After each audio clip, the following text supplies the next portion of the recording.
सभी बहन भाइयों को नमस्कार। आज का हमारा विश्लेषण का मुद्दा है नेहरू, उनकी नीतियाँ और उनका राष्ट्र पे प्रभाव।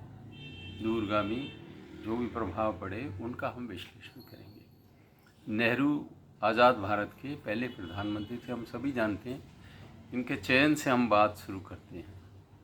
इनका चयन जिस तरीके से हुआ, जो राज्य की कांग्रेस कमेटीज़ थी, 15 कांग्रेस कमेटीज़ थी, उनमें से गांधी जी के खुले समर्थन के बावजूद पटेल को 12 का समर्थन, सरदार वल्लभ भाई पटेल जी को 15 में से 12 का समर्थन प्राप्त था और 3 ने इसमें पार्टिसिपेट ही नहीं किया। तो इस प्रकार ये देखा जाए तो नेहरू को कोई भी समर्थन नहीं था। इसके बावजूद गांधी जी के समर्थन से एक भूमिपुत्र, एक लौह पुरुष, एक दृढ़ निश्चयी, भूमि से जुड़े हुए नेता का प्रधानमंत्री के रूप में चयन नहीं हो पाया। अब चयनित हो जाने के बाद मेरा उद्देश्य ये नहीं है कि नेहरू की नीतियों का मैं एक पक्षीय विश्लेषण करूं। नेहरू की ये बात ज़रूर है कि उनकी कुछ पॉलिसीज अच्छी थी।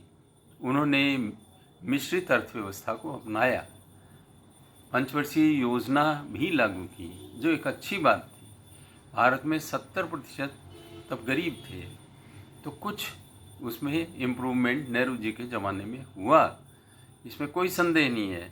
वो ज़माना कोल्ड वार का था, तो उस वक्त गुटों में बटी हुई दुनिया में नेहरू जी ने भारत की जो संप्रभुता थी उसकी रक्षा करते हुए नॉन अलाइंड, जिसको हम गुट निरपेक्ष आंदोलन कहते हैं, उसको प्रारंभ करने वाले लोगों में ये शामिल थे।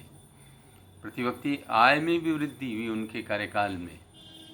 अब ये कई एजुकेशनल इंस्टीट्यूशंस बनी, सिंचाई हेतु बिजली उत्पादन के लिए बांध बने।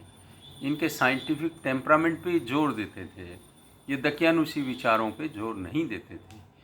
ये अच्छे पढ़े लिखे व्यक्ति थे, ये मैं मानता हूँ। अब जो मुद्दे कुछ ऐसे हैं, क्योंकि कोई भी व्यक्तित्व तो परफेक्ट नहीं होता, उसमें कुछ कमियां रहती हैं।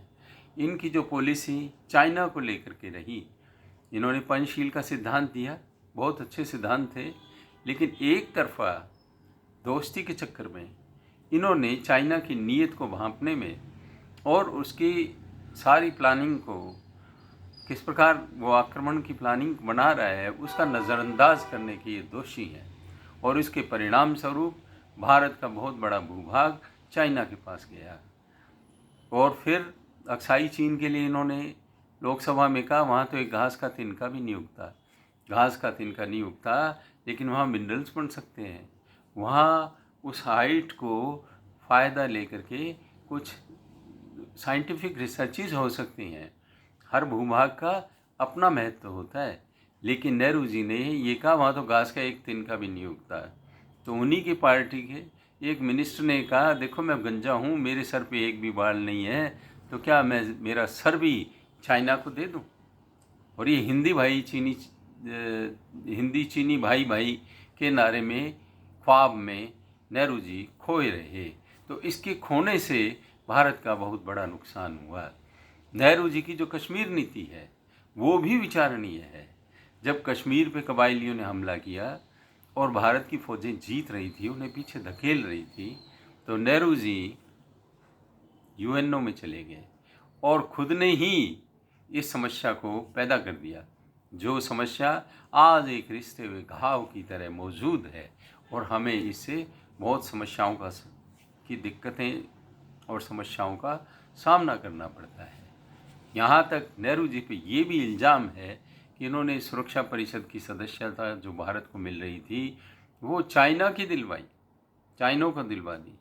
ये दूरगामी कुछ ऐसी नीतियाँ हैं जो राष्ट्र के हितों के विरुद्ध थी। और इनकी जो अच्छी बातें हैं, पॉलिसी जो अच्छी थी, अच्छी पॉलिसीज़ होने के बाद भी यदि मेरा कोई बुज़ुर्ग, मेरा कोई पुराना व्यक्ति, कोई चाचा नेहरू या कोई भी ऐसी बात मेरे व्यक्तिगत हितों के बारे में करता, तो ये ज़्यादा महत्वपूर्ण है और मैं उनकी निंदा करता, चाहे वो मेरे परिवार का ही सदस्य क्यों ना होता। तो आज नेहरू जी कि ये पॉलिसीज़ उनके ऊपर प्रश्न चिन्ह उठाती है और उनके अंदर कूटनीतिक और राजनीति की गहरी समझ न होने का इल्ज़ाम उन पे लगता है। और ये बात ऐसा लगता है कि वो दूरगामी लोगों की कूटनीति, चालबाजी, इसको समझने में असमर्थ रहे, देशों की चालबाजी। नेहरू जी यदि भारत के पहले प्रधानमंत्री नहीं बनते स्वतंत्र भारत के, और यदि भूमिपुत्र पटेल बनते, तो आज बहुत सी समस्याएं नहीं होती। नेहरू जी एक अच्छे राइटर थे, कोमल हृदय व्यक्ति थे। नेहरू जी एक फॉरेन मिनिस्टर होते, अच्छी इंग्लिश थी, अच्छा व्यक्तित्व था, तो ज़्यादा अच्छा होता। फॉरेन मिनिस्टर के रूप में ज़्यादा ठीक रहते, शांति की बातें करते रहते। पटेल साहब जो है सख्ती से जो राष्ट्रहित में निर्णय लेने होते, चाहे ब्लड एंड आयरन की पॉलिसी राष्ट्र निर्माण में अपनानी पड़ती है, यदि वो अपनाते रहते तो भारत की बहुत सी समस्याएं आज नहीं होती, जो इसके लिए नेहरू जी उत्तरदायी हैं। क्योंकि विकास तो हो जाता है, चलो कोई बात नहीं, लेकिन दूरगामी जो बातें हैं वो खराब ही रहती हैं। वैसे हम भारतीय भक्त हैं स्वभाव से, नेहरू जी की भी हमने बहुत भक्ति की है, हमारे पूर्वजों ने की है, और ये कहते थे आफ्टर नेहरू हूँ, नेहरू के बाद इस देश का क्या होगा, क्योंकि हमारी भक्ति हमारे खून में है, हम आध्यात्मिक लोग हैं। लेकिन फिर भी राष्ट्र के मामलों में सख्त निर्णय और समीचीन निर्णय, यथा योग्य निर्णय, यथा समय निर्णय अत्यंत आवश्यक है। इसलिए नेहरू जी की इन समग्र व्यक्तित्व पे हम यदि विचार करेंगे तो कुछ मुद्दे, कुछ इनके व्यक्तित्व का अंधेरा पक्ष है, कुछ उजला पक्ष है, जैसा कि सबका होता है। मैं आप पे छोड़ता हूँ, आप विचार करें और निर्णय लें। धन्यवाद।